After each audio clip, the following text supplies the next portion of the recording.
ఆధ్యాత్మికతతో ఆంధ్రదేశంలో తనకంటూ ఒక ప్రత్యేకమైన స్థానాన్ని ఏర్పరచుకున్న ఒక మహామనిషి. గుంటూరు జిల్లా పొన్నూరు మండలం నండూరు గ్రామంలో శ్రీ హనుమత్ పీఠాన్ని స్థాపించి ఎందరి ప్రశ్నలకు మార్గ దిక్సూచిగా నిలిచిన ఒక గొప్ప ఆధ్యాత్మికవేత్త, భవిష్యత్ బ్రహ్మ, స్వర్గీయ బ్రహ్మశ్రీ శ్రీరామ్మూర్తి శర్మ గారు. ఆయన వేసిన బాటలోనే నడుస్తూ అటు ఆధ్యాత్మికంగా ఇటు రాజకీయంగా ఎందరికో, అటు ప్రభుత్వం నుంచి కానీ ఇటు ఆధ్యాత్మిక రంగం నుంచి కానీ ఎందరికో సహాయకారిగా ఉన్న ఒక మహా వ్యక్తి ఆయనే బ్రహ్మశ్రీ వల్లూరు శ్రీనివాస శర్మ గారు. సార్ నమస్తే సార్. నమస్కారం అండి. ముందుగా మా వీక్షకులకు మీ చిరు పరిచయం. నా పేరు శ్రీనివాస శర్మ. మా తండ్రి గారు కీర్తిశేషులు, భవిష్యత్ బ్రహ్మ బిరుదాంకితులు, బ్రహ్మశ్రీ వేదమూర్తులు వల్లూరు శ్రీరామమూర్తి శర్మ గారు, గుంటూరు జిల్లా పొన్నూరు మండలం నండూరు గ్రామం. నేను వారికి 7 సంతానంలో 7వ వాడిని, కుమారుల్లో 3వ వాడిని. ఈ గ్రామం వృద్ధి కోసం స్వామివారి సేవ చేసుకోవడానికి పంచముఖి హనుమత్ పీఠాన్ని స్థాపించి 100 సంవత్సరాల నుంచి ఆ పరంపర కొనసాగించి, వారు హనుమదైక్యం చెందిన తర్వాత అనువంశికంగా నేను వారి యొక్క కార్యక్రమాలు చేస్తూ ఉన్నాను. ఈనాడు వారి గురించి ఈ గ్రామంలో ఈ యొక్క తెలుగు ప్రజలకి వారు చేసిన సేవలను గుర్తించుకోవడానికి ఈ మాధ్యమం ద్వారా నన్ను కలవటం చాలా సంతోషం. వీరికి స్వామివారి శుభాశీస్సులు అందాలని మనస్ఫూర్తిగా కోరుకుంటున్నాను. శ్రీరామ్మూర్తి శర్మ గారి వారసుడిగా ఆనాటి నుండి ఈనాటి వరకు ఆ పరంపరని కొనసాగిస్తూ వస్తున్నారు. ఈ జర్నీలో ఎన్నో సవాళ్ళని ఎదుర్కోవాల్సిన పరిస్థితి ఉంది. సో అట్లాంటి వాటిని మీరు ఎలా తీసుకున్నారంటే మీరేం చెప్తారు? చిన్ననాటి నుండి మాకు సాంప్రదాయ కుటుంబమే, పూర్తి సాంప్రదాయ విలువలని పాటించిన కుటుంబం, ఆచారం, ఆధ్యాత్మికంగా ముందుకు వెళ్ళింది. కాకపోతే మా కుటుంబీకులంతా రకరకాల వ్యాసంగాల్లో, మా ఇంటి పేరు గల మా పెదనాయనలు కానీ పెద్ద తాతలు కానీ ఈ యొక్క రకరకాల వ్యాసంగాల్లో ఉన్నారు. వాళ్ళలో ఒక ఆయన ఇప్పుడు ఉన్నవారి కన్నా అంతకుముందు కుర్తాళ పీఠాధిపతిగా ఉన్న శ్రీ వల్లూరు వెంకటేశ్వరరావు గారు. వారి తర్వాత ఇప్పుడున్నవారు సిద్ధేశ్వరి స్వామి వారు కుర్తాళ పీఠాధిపతిగా ఉన్నారు. ఇంకొక ఆయన సెంట్రల్ మినిస్టర్గా చేసిన ఆయన వల్లూరు బసవరాజు గారు. ఇంకొక పెద్ద తాతగారు నిజాం నవాబు కింద ఈనాంగా చేసి హైదరాబాద్లో దిల్సుఖ్ నగర్ పక్కన వల్లూరు రామకృష్ణారావుపురం, ఇప్పుడు ఆర్కేపురం అంటారు, అది వల్లూరు రామకృష్ణారావుపురం, ఆయనకు వచ్చిన ఈనామని పేదలకి ఆ రోజుల్లోనే 3 సెంట్లుగా విభజించి ఇళ్ల స్థలాలు ఇచ్చి వారి యొక్క దాతృత్వాన్ని చాటుకున్న సందర్భం మా కుటుంబం. మాది అసలు గ్రామం వచ్చి గుంటూరు జిల్లా వంగిపురం మండలం వల్లూరు గ్రామం. మేము అక్కడ వ్యవసాయం చేసేవాళ్ళం. అసలు మాది కరణీకం. ఈ కరణీకం ద్వారా గ్రామంలో సమస్యలు, మంచి చెడు మాట్లాడటం, మరి గ్రామ వృద్ధి కోసం పాటుపడిన నేతృత్వం మా కుటుంబాన్ని. ఆర్థిక పరమైన ఇబ్బందులు తలెత్తడం వల్ల మా కుటుంబం, మా మేనమామలైన అన్నంరాజు వారి యొక్క సంస్థానం ఈ ఊళ్ళో, వారిది 600 ఎకరం పొలం, వారి యొక్క మేనమామల ఆశీస్సులతో ఈ గ్రామంలోకి మా కుటుంబం వచ్చి చేరింది. అప్పటి నుంచి మా కుటుంబం ఈ గ్రామంలోనే ఉంటూ, ఈ గ్రామం మాకు వృద్ధి చేసింది, మమ్మల్ని మంచి పేరు ప్రఖ్యాతులు ఇచ్చింది. ఈ గ్రామం కోసం మేము కూడా ఏదో చేయాలని మా తండ్రి గారు ఆధ్యాత్మికంగా గుడి కట్టించటము, పీఠం స్థాపించటము, మా తండ్రి గారు మరి భగవాన్ రమణ మహర్షి గారు శిష్యరేఖం చేసి వారిచ్చిన ఆశీస్సులతో ఈ గ్రామంలో పంచముఖి హనుమత్ పీఠం స్థాపించి విశేషమైన సేవలు అందించారు. మా తరానికి వచ్చేటప్పటికి ఒక పక్క ఆధ్యాత్మికం, ఒక పక్క సామాజిక పరిస్థితుల్ని కలుపుకొని మరి ప్రజల అభ్యున్నతి కోసం, గ్రామం వృద్ధి కోసం రాజకీయ ప్రవేశం కూడా చేయటం జరిగింది. సో రాజకీయ ప్రవేశానికి, ఆధ్యాత్మికానికి భిన్నమైన కోణాలు, కానీ వాటిని రకరకాల సమస్యలు మేము ఎదుర్కొన్నా మా యొక్క మౌనం, మా పని మేము చేసుకుంటూ పోయే తత్వం అవ్వటం వల్ల మేము చాలా ఇబ్బందులు పడ్డా కానీ ఆ ఇబ్బందులు మమ్మల్ని బాధించలేదు. ఆ వృద్ధిలో మా పాత్ర గణనీయంగా ఉందని చెప్పుకోవడానికి సంతోషిస్తూ ఉన్నాను. ప్రతి ఆదివారం మీ దగ్గరికి ప్రశ్న వేయించుకోవడానికి ఆంధ్ర రాష్ట్రం నుంచి, దేశం నలుమూలల నుంచి అనుకోవచ్చు, ఎందరో ఇక్కడికి వస్తున్నారని చెప్పి మేము విన్నాం. అయితే వాళ్ళు అడిగే ప్రశ్నలు ఏ విధంగా ఉంటాయి, దాని దగ్గర మనం ఏ విధంగా మనం సమాధానం చెప్తాం అన్నది అని అంటే మీరేం చెప్తారు? భారతదేశం ప్రపంచంలో కల్లా విలక్షణమైంది, ఆధ్యాత్మిక పరమైంది, గొప్పదైంది.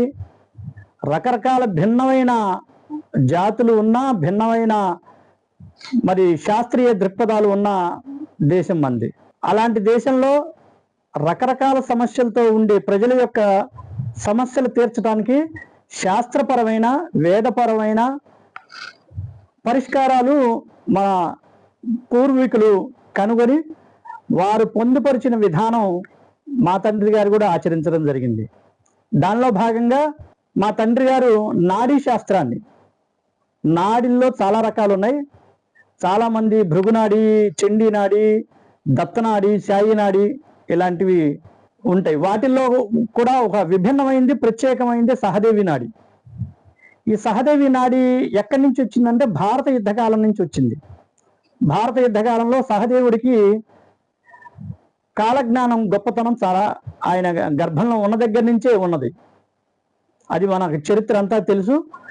ఆయన పొందుపరిచి మనకి ప్రసాదించిన ఈ యొక్క శాస్త్రీయ విధానమే సహదేవి నాడి. మా తండ్రి గారు గురుదేవులు వారి యొక్క ఆశీస్సులతో ఆ నాడీ గ్రంథాన్ని మరి అక్కడ నేర్చుకొని, వారు కూడా కృతాలంలో అక్కడ నేర్చుకొని ఇక్కడికి వచ్చి పంచముఖి విశ్వేశ్వరుడు హనుమత్ దేవత పీఠాన్ని స్థాపించి ఇక్కడ రకరకాల సమస్యలతో వచ్చే వాళ్ళకి, రోగ పీడితులు కానీ, సంతానం లేని వాళ్ళు కానీ, లేదంటే ఆర్థిక పరమైన ఇబ్బందుల్లో ఉన్నవాళ్ళు కానీ, లేదు వారి యొక్క కుటుంబ నేపథ్యంలో ఉండే సమస్యలు కానీ, లేదా గ్రహ బాధలు కానీ, ప్రయోగ బాధలు కానీ, వీటితో వచ్చే వ్యక్తులు వారి సమస్య నివారించుకోవటానికి, వారి సమస్య తెలుసుకోవడానికి మా తండ్రి దగ్గరికి రావటం. మరి ఆ నాడీ గ్రంథానుసారంగా ఇక్కడ గవ్వలు ప్రశ్న వేయించి వారు వచ్చిన సమస్య ఏంటి, వారు చెప్పక ముందే వారు వచ్చిన సమస్య ఏంటి, వారి సమస్య కారణం ఏంటి, దానికి పరిహారం ఏంటని మా తండ్రి గారు చెప్పేవారు. వారి యొక్క శిష్యరికంలోనే, వారి యొక్క కనసన్నల్లోనే నేను కూడా చిన్ననాటి నుండి ఈ ప్రశ్న, నాడీ ప్రశ్న యొక్క తత్వాన్ని తెలుసుకొని వారి అడుగుదాడల్లోనే, వారి స్థాయిలో కాకపోయినా వారి యొక్క పేరును వృద్ధిలోకి తెచ్చుకుంటూ నేను ఈ యొక్క మా తండ్రి గారు ఇచ్చిన బాటని అనుసరిస్తూ ఉన్నాను. నేను మీ ప్రశ్న వల్ల సంతృప్తి చెందిన వాళ్ళు చాలా మంది ఉన్నారు, చెప్పాలంటే వేలల్లో ఉన్నారు. అయితే ఈ హనుమత్ పీఠానికి రావాల్సినంత పేరు రాలేదు అని అంటే మీరేం చెప్తారు? దీంట్లో ఒక్కటే ఉద్దేశం అండి. భగవంతుడు చెప్పినట్లు ఆచరణ మంచిది, ఆలోచన మంచిదయ్యి, కార్యాచరణ గొప్పదైనప్పుడు ఫలితం గొప్పగా ఉంటుంది. మేము ఫలితంలో 10 మందిలోకి వెళ్ళి పేరు రావాలి, 10 మందికి తెలియపరచాలనే ఉద్దేశం మాకు ఎక్కడా లేదు. ఇప్పటి వరకు మా దగ్గరికి వచ్చిన వాళ్ళంతా మా గురించి తెలుసుకొని, మా తండ్రి గారి పేరు తెలుసుకొని, కానీ నేను వారి యొక్క తదనంతరం నా పేరు తెలుసుకొని, పర్లేదు ఇతను కూడా గొప్పగా చెప్తున్నాడని తెలుసుకొని కానీ నా దగ్గరికి వచ్చిన వాళ్ళు ఇప్పటి వరకు తృప్తిగా ఉన్నారు.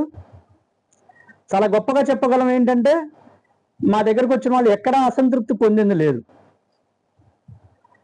సుమారు సంతానం లేని వాళ్ళు ఈ 100 సంవత్సరాల పైబడి చరిత్రలో సుమారు 1,00,000 మంది సంతానం పొందిన వాళ్ళు ఉన్నారు. ఇవాళకి ఒక 89 ఏళ్ల వయసు వాళ్ళ ఒకరు మా తండ్రి గారి ద్వారా నామకరణం పొందిన వాళ్ళు, స్వామివారి యొక్క ఆశీస్సు పొందిన వాళ్ళు నేటికి ఉన్నారు. మా ఉద్దేశం ఏంటంటే మంచి చేసుకుంటూ పోవటం, దాని ఫలితం మంచి కాబట్టి ఆ మంచి దేవుడు ఇస్తాడు, భగవంతుడు. అంతేగాని పేరు కోసమో, ప్రఖ్యాతి కోసమో, వృద్ధి కోసమో అనేది మేము మాత్రం ఏం ఊహించలేదు. మేము కేవలం ఇది కూడా ఒక సామాజికరమైన సేవ, మానవ సేవ, మాధవ సేవ అన్నారు కాబట్టి మానవుల్లో మాధవుని చూసుకుంటూ సేవ చేసుకుంటూ మా వృత్తిని కొనసాగిస్తూ ఉన్నాం.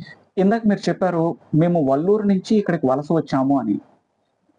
ఇక్కడికి రాకమునిపే ఈ హనుమత్ పీఠం ఉందా, లేకపోతే ఆ, బ్రహ్మశ్రీ శ్రీరామూర్తి శర్మ గారు ఈ పీఠాన్ని స్థాపించారా? లేదండి, కేవలం ఆయనకి ఇక్కడికి వచ్చిన తర్వాతే స్థాపించడానికి ముందు ఈయన ఆ శాస్త్రం నేర్చుకోవడానికి చాలా కష్టపడ్డాడు.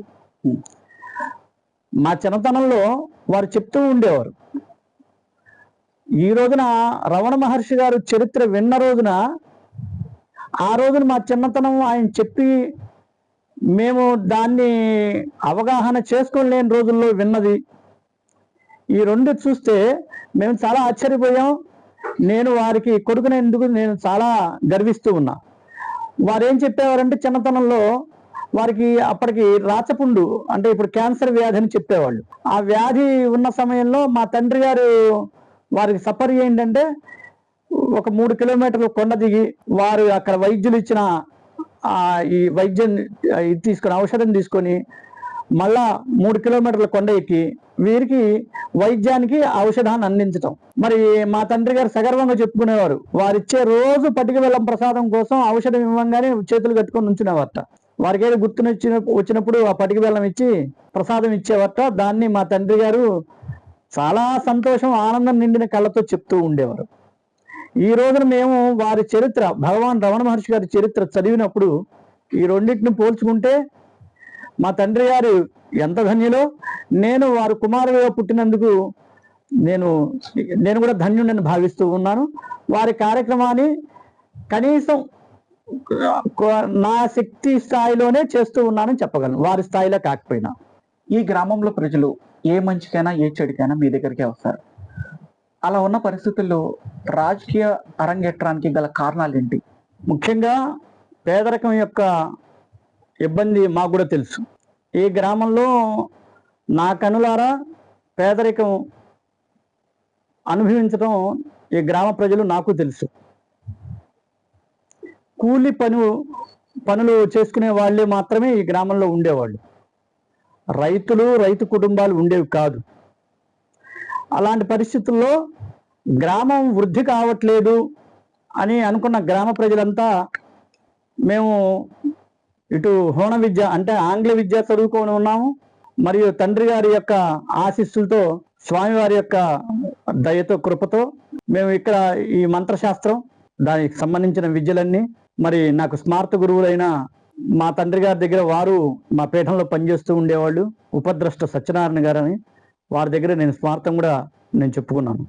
గ్రామ ప్రజలంతా ఒక మాట అనుకొని కులాలకి మతాలకి అతీతంగా మా తండ్రి గారి దగ్గరకు వచ్చి, గ్రామం వృద్ధి అవ్వట్లేదు, గ్రామ పెద్దగా మీ కుటుంబం నుంచి ఒక వ్యక్తి వస్తే ఆ అబ్బాయిని మీరు ఆ వ్యక్తిని అడ్డం పెట్టుకొని మీకు తెలిసిన పరిచయాల ద్వారా ఈ గ్రామానికి చెందిన వృద్ధి మీరు చేయగలుగుతారని మాకు నమ్మకం ఉంది, కాబట్టి మీరు ఈ గ్రామాన్ని పట్టించుకోండి అని మా తండ్రి గారిని 1-2 సార్లు అడగగా, మా తండ్రి గారు వారి మాట కాదనలేక, ఎందుకంటే కులాలు భిన్నమైన ఉన్నా, చాలా ఎక్కువ కులాలు ఉంటాయి ఈ ఊళ్ళో, భిన్నమైన ఉన్నా కలిసిమెలిసి అన్నదమ్ముల్లాగా వరుసలు పెట్టుకొని పిలుచుకునే తత్వం మా గ్రామంలో ఉండేది. మేము కూడా వాళ్ళలో కలివిడిగా ఉండేవాళ్ళం. ఆచారం ఆచారమే, పద్ధతే, మేము ఉండాల్సిన నియమమే.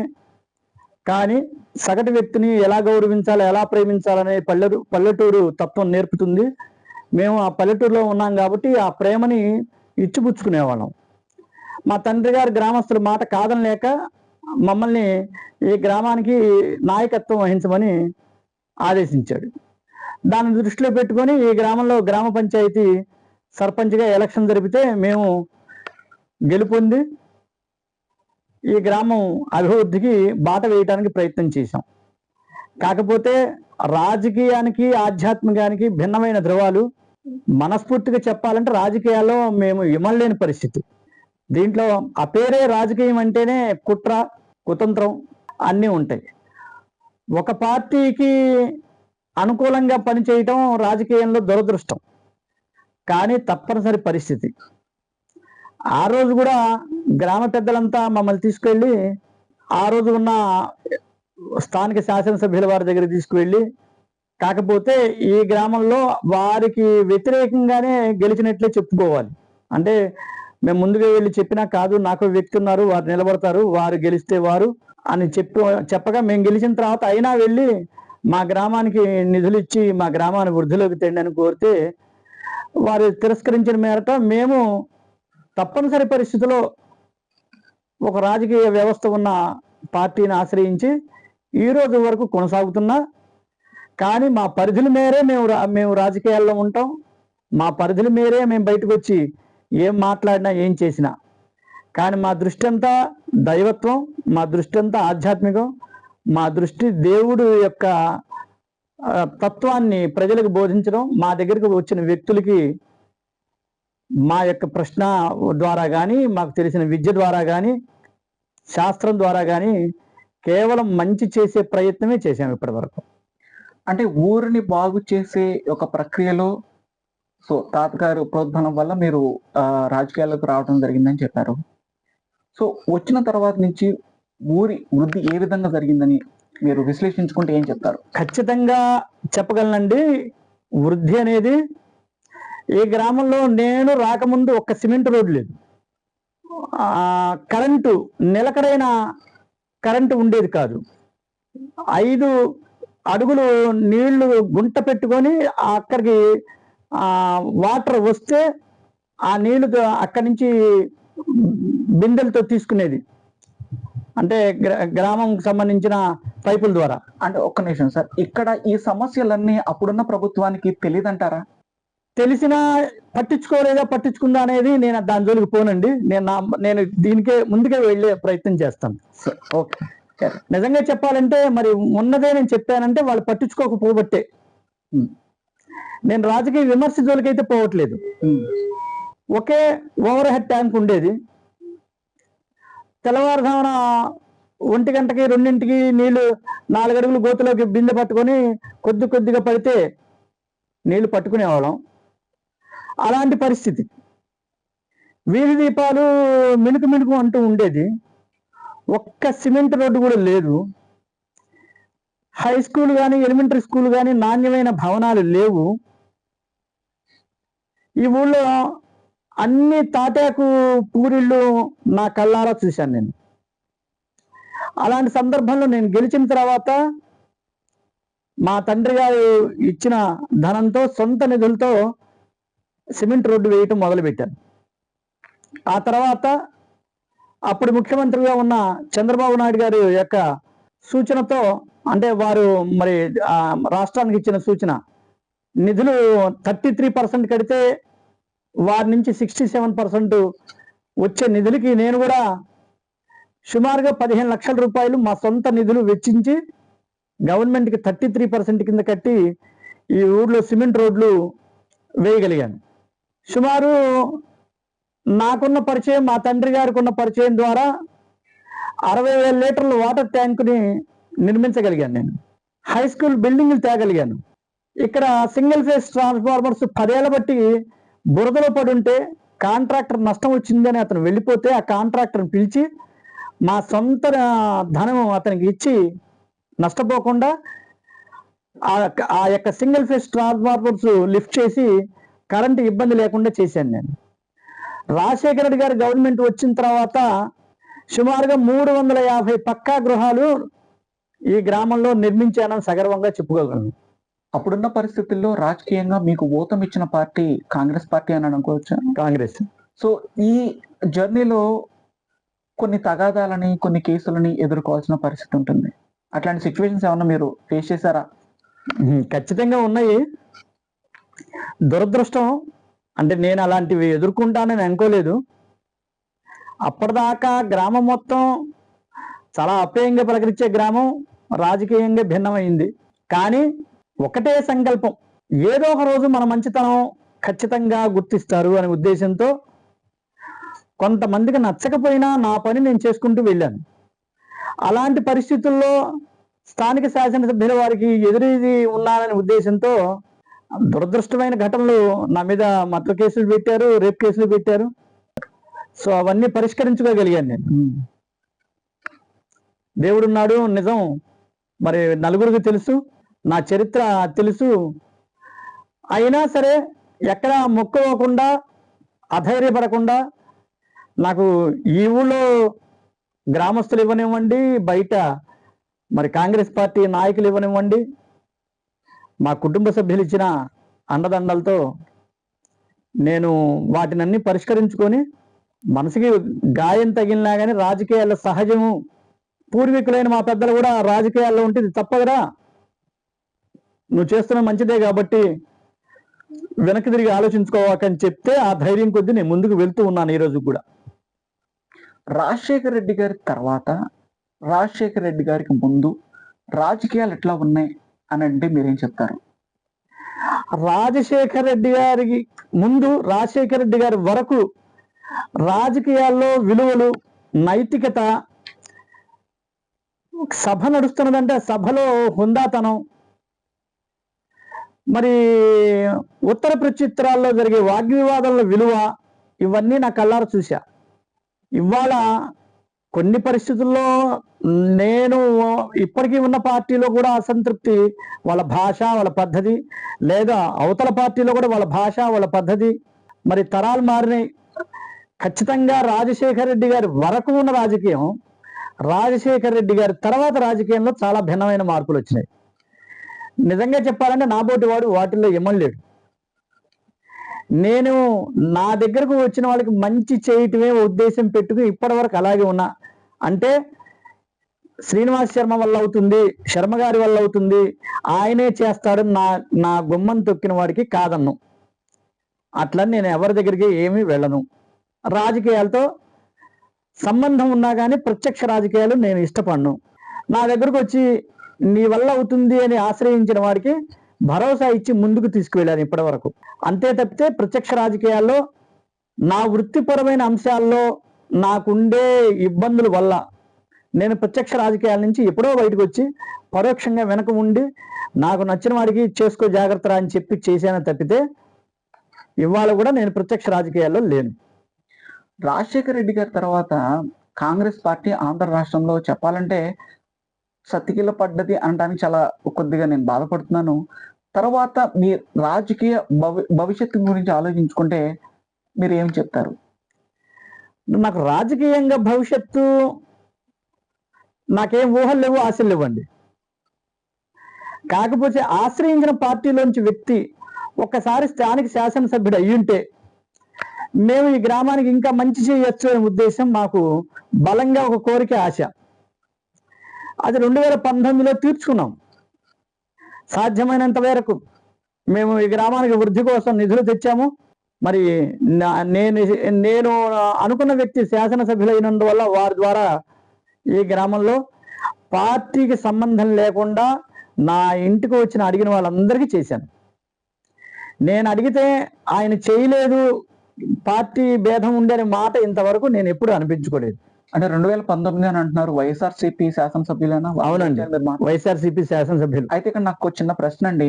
రాజశేఖర రెడ్డి గారి హయాంలో గాంధీ భవన్ లో ఉత్తమ సర్పంచ్ అవార్డు అందుకున్న మీరు, అవును, ఆ లెగసీని అట్లా కొనసాగిస్తున్న మీరు, ఆ సిచ్యువేషన్ లో వైసీపీ పార్టీ మీకు తగిన ప్రాధాన్యత ఇవ్వలేదు అని అంటే మీరేం చెప్తారు? ఎందుకంటే పాదయాత్ర చేస్తున్నప్పుడు జగన్మోహన్ రెడ్డి గారు నండూరు గ్రామానికి వచ్చి మిమ్మల్ని ప్రత్యేకంగా కలిసిన సిచ్యువేషన్స్ కొన్ని మేము చూసాం. అవును. సో అట్లాంటి సిచ్యువేషన్ ఉన్న మీరు, అట్లాంటి స్థాయిలో ఉన్న మీకు వైసీపీ మీకు తగిన ప్రాధాన్యతను ఇవ్వలేదు అని అంటే మీరేం చెప్తారు? అంటే మీరు ఇందాక ఒక ప్రశ్న ఆధ్యాత్మికంగా కూడా అడిగారు. అవును, మీ పీఠానికి అనుకున్నంత గుర్తింపు రాలేదు. అక్కడ ఎలా అయితే ప్రవర్తించామో ఇక్కడ కూడా అలాగే ప్రవర్తించాం. గుర్తింపు అవసరం లేదు, పని చేసుకుంటూ పోదాం, మంచి జరిగితే చాలని ఉద్దేశం ఎక్కడైనా సరే. అయితే మీరు అన్నది వాస్తవం. నేను డి శ్రీనివాస్ గారు, నాకు ఈ చిన్న గ్రామంలో ఉండి నేను ఇవాళ మళ్ళా కాంగ్రెస్లో వచ్చిన కేకే గారితో పరిచయం ఉంది నాకు, గులాం నబీ ఆజాద్ గారితో పరిచయం ఉంది నాకు. చాలా గొప్పగా చెప్పగలను, పెద్ద స్థాయిలో నేను పరిచయాలు పెంచుకున్నానని. ఉత్తమ సర్పంచ్గా రాజశేఖర రెడ్డి గారు, డి శ్రీనివాస్ గారి చేతుల మీదుగా నేను అవార్డు తీసుకున్నాను. నేను సగర్వంగా చెప్పుకోవచ్చు. మేము ఇక్కడ ఒక మండల పరిషత్ మీటింగ్ అంటే స్థానిక శాసనసభ్యులు అయిన టీడీపీ శాసనసభ్యుల వారికి వీరు ఏం ప్రశ్న వేస్తారో, అంటే మాది చదువుకున్న వాళ్ళే సర్పంచులుగా నా నా తరంలో అయ్యారు. కేవలం మేము అడిగే ప్రశ్న రూల్ ప్రకారమే ఉండేది, out of rule, out of irrespect ఉండేది కాదు. మరి దానికి సమాధానం చెప్పాలంటే రాజకీయాల్లో రూల్ ప్రకారం అంటే చాలా కష్టమే. అంతగా మంచి పేరు తెచ్చుకున్నాను నేను, ఎక్కడ వైలెంట్ చేయలేదు నేను. కానీ దాని తర్వాత మరి కుల ప్రాధాన్యత లేని రాజకీయం కదా ఇవాళ. అంటే బ్రాహ్మణ కులానికి ప్రాతినిధ్యం లేనిది, ప్రాధాన్యత లేని రాజకీయం, కులం మీద నడిచే రాజకీయం అయినా మరి నాకుండే ప్రాధాన్యత నాకు గుర్తే. కానీ గ్రామ వృద్ధి విషయంలో వెనుకంజ వేసే ప్రశ్నే లేదు దాంట్లో. ఆ తర్వాత మీరు అన్నమాట వాస్తవమే, నాకు అంత గుర్తింపు ఉందా అంటే లేదని చెప్పచ్చు, కానీ అసంతృప్తి ఉందా అంటే లేదని చెప్పాలి. అంటే ఒకటి సార్, 2019లో వైఎస్ఆర్సీపీ గెలిచిన నేపథ్యంలో మార్కెట్ యార్డ్ చైర్మన్ ఆ పదవిని మీరు త్యాగం చేయాల్సి వచ్చినది అని మాకు ఒక సర్వే ద్వారా తెలిసిన విషయం. అది మీరు ఒత్తిడి వల్ల చేయాల్సి వచ్చిందా, లేకపోతే వేరే ఏదైనా కారణం ఉందా? అసలు మీరు ఆశించారా? అంటే ఆశించిన మాట వాస్తవమేనండి. కాకపోతే ఇప్పుడు అన్నట్లుగా కుల ప్రాధాన్యత, వారికి కావాల్సింది ఎక్కువ కులం ఏది ఉంటే దాని ఓట్లు కావాలి. నేనంటే మరి పార్టీని దాటి, పార్టీ లైన్ దాటి లాయల్టీ మిస్ అవ్వను. ఈ శర్మ ఎక్కడికి పోతాడు మన మాట వెనక అనే వారికి భావన ఉండొచ్చు. అంటే మన ఇంట్లో వ్యక్తి కదా అనే భావన ఉండుండొచ్చేమో, కాదులే అని చెప్పడం జరిగింది. వాస్తవంగా నా టైంలో నేను నా ద్వారా యూత్ కాంగ్రెస్ జిల్లా ప్రెసిడెంట్లు ఇప్పించాను, యూత్ కాంగ్రెస్ జిల్లా నెంబర్లు మా ఊరికి ఇప్పించాను, మరి బీసీసీఎల్ జిల్లా నెంబర్స్ ఇప్పించాను ఈ ఊళ్ళో, మార్కెట్ యార్డు కమిటీ నెంబర్స్ ఇప్పించాను ఒక ఇద్దరికి, తర్వాత మహిళా నెంబర్షిప్ ఇప్పించాను, జిల్లా మెంబర్షిప్. ఈ ఊళ్ళో అలా నీటి సంఘాల ప్రెసిడెంట్లు చేశాను. ఇప్పటి వరకు నేను ఈ 25 ఏళ్లలో ఒక నాలుగు మినహాయించి 4 సార్లు సర్పంచి నేను చెప్పిన వాళ్ళే గెలిచారు, ఒక్కసారి మినహాయించి ఎంపీటీసీలు అంటే నేను చెప్పిన వాళ్ళే గెలిచారు. సో గ్రామం నన్ను గౌరవిస్తూనే ఉంది, గౌరవించకపోవడం ఇంతకన్నా నాకు ఇంకేం కావాలి? అంటే కేవలం గ్రామం నుంచే బయలుదేరాను కదా. అవును, మీరు గ్రామం నుంచే బయలుదేరారు. గ్రామంలో మీకున్న పేరు అది చిరస్థాయిలోనే ఉంటుంది, అది వేరే విషయం. కానీ నేను అడిగిన ప్రశ్న ఏంటంటే, పార్టీలో మీకు సముచిత స్థానం లభించలేదన్న మాటకి మీరు ఏకీభవిస్తున్నారా? నేను తృప్తిగానే ఉన్నానండి. నేను ఇప్పటి వరకు తృప్తిగానే ఉన్నా, అసంతృప్తి లేదు. ఇవ్వకపోవటం అక్కడున్న సమస్యలు బట్టి ఉంటుంది. నేను ఒక గ్రామంలో ఉండే ఒక 4000 ఓటర్లనే నేను సముదాయించడం కష్టమైనప్పుడు, మరి అంత నియోజకవర్గాన్ని చూస్తూ చాలా కులాన్ని భవిష్యత్తులో ఓటు బ్యాంకును చూసుకునే పరిస్థితుల్లో నాకు రాకపోయిండొచ్చేమో. మీరు అన్నట్లు మరి జగన్మోహన్ రెడ్డి గారి పాదయాత్రప్పుడు గుంటూరు జిల్లా ఇక్కడి నుంచే మొదలవుతుంది. నేను జన సమీకరణ చేశానా, ఖర్చు పెట్టానా, అది నాకు సంబంధించిన అంశం, నాకు సంబంధించిన ఇష్టం. ఒక పార్టీలో ఉన్నాను కాబట్టి చేశాను. వారిని కలవటం నాకు సంతోషమే. అట్లని నన్ను ఆ స్థాయిలో నన్ను పిలుస్తారా అంటే ఎందుకు పిలుస్తారు? నేను చాలా చిన్న గ్రామంలో ఉన్నవాడిని కదా. కానీ మరి నన్ను గుర్తించి అప్పుడున్న స్థానిక సభ్యులకి సంబంధించిన పోటీ చేసిన వారు, మరి నువ్వు నీ ప్రయత్నం చేసుకో అని చెప్పి నా కోసం గంట ఆపికరా.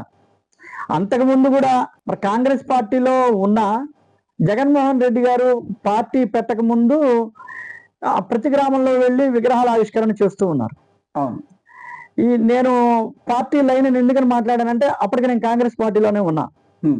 కానీ నన్ను ఫోర్స్ చేసి మరి ఆయన వస్తున్నాడు నండూరు గ్రామానికి, ప్రోగ్రాం ఉంది, మరి నువ్వు జాగ్రత్తగా గ్యాదర్ చేయంటే నేను వ్యక్తిగా కనపడలేదు, కానీ వారికి ఇవ్వాల్సిన గౌరవం ఈ గ్రామంలో ఇప్పించాను నేను. అప్పటికి ఆయన పార్టీ పట్ల రిజైన్ చేశాడు. కాకపోతే ఓకే, అంటే నాకు రాజశేఖర రెడ్డి గారి కుటుంబం మీద ఉండే అభిమానం, మరి బ్లడ్ కాంగ్రెస్ బ్లడ్ లోంచి బయటకు వచ్చిన బ్లడ్ కాబట్టి, అప్పుడు మా పూర్వీకులు కూడా కాంగ్రెస్ వారే, మాకు ఎంత లేదన్నా కాంగ్రెస్ బ్లడ్ మాది, ఆ బ్లడ్ కొద్ది. మరి నేను లేను, ఎందుకంటే నేను పార్టీలో ఉండగా ఆయనకి నేను పార్టీ రిజైన్ చేయకుండా వెళ్ళకూడదు, నైతికత మిస్ అవుతుందని నేను వేరే చోటకి వెళ్ళిపోయి ఈ గ్రామంలో వారి గౌరవాన్ని వారికి ఇప్పించాను. బాగా జన సమీకరణ చేశాను. వారు గౌరవించాము, వారు సంతోషంగా ఈ గ్రామం నుంచి వెళ్ళేటట్లుగా చేశాను నేను.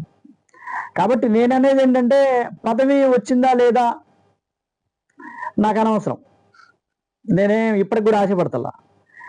ఇంకా నేను కష్టపడితే పదవి రావచ్చేమో, కానీ కొన్ని సందర్భాల్లో మరి నాకున్న కులం, ఎందుకంటే నేను బ్రాహ్మణి కాబట్టి నన్ను ఇబ్బంది పెట్టచ్చేమో.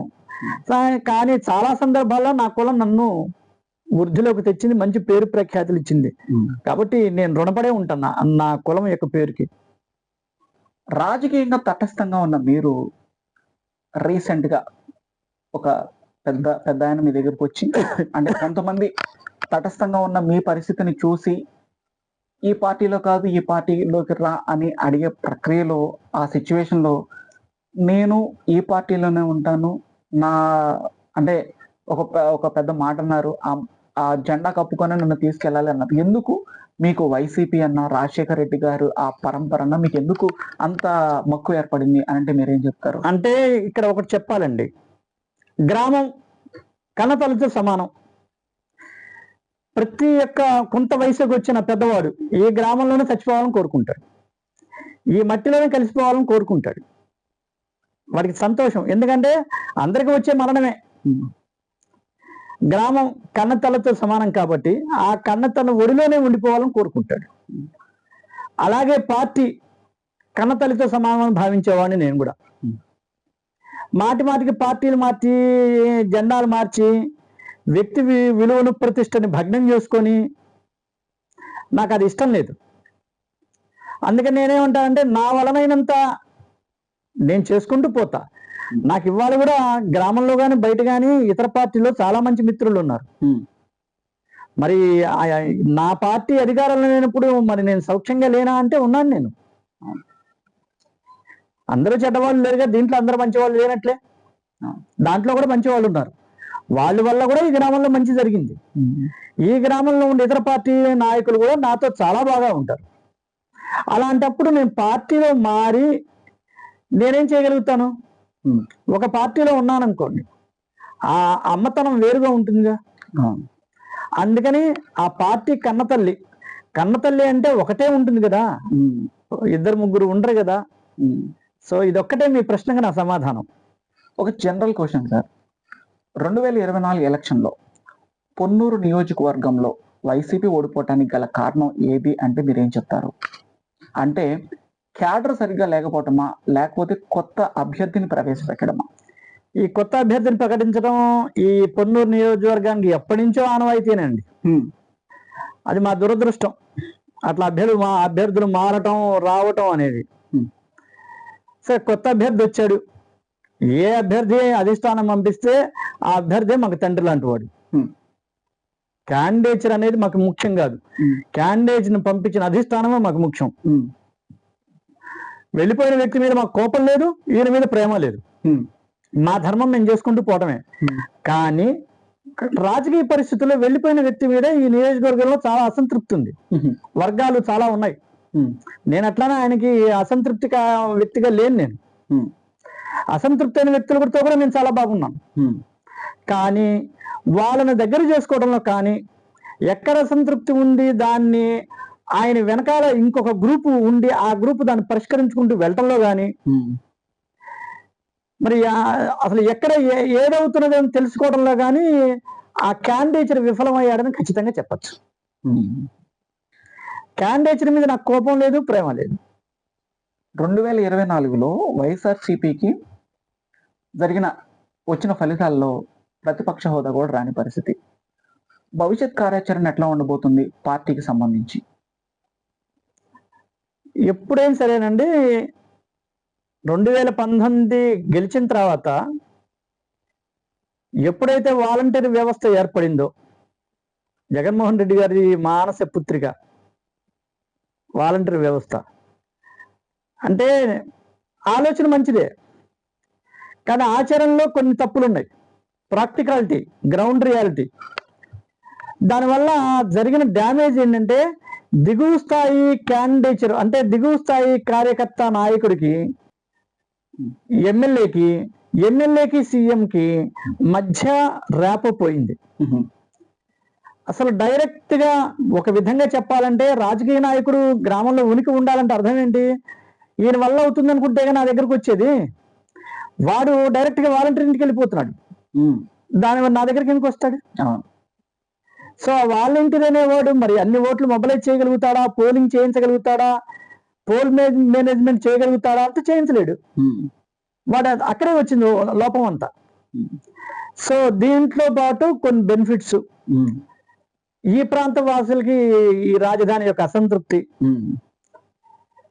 పబ్లిక్ గా కనపడే కొన్ని అభివృద్ధి కార్యక్రమాలు జరగకపోవటం, ఇలాంటివన్నీ ఆ గవర్నమెంట్ పోవడానికి కారణం. ఇప్పుడున్న పరిస్థితుల్లో మీ భవిష్యత్ కార్యాచరణ ఎలా ఉండబోతుంది అంటే? ఇంతకు ముందు ఎలా ఉన్నానో రేపు కూడా అంతే. పార్టీ పరంగా కూడా అంతే, తటస్థంగా ఉండబోతున్నారా? అంతే.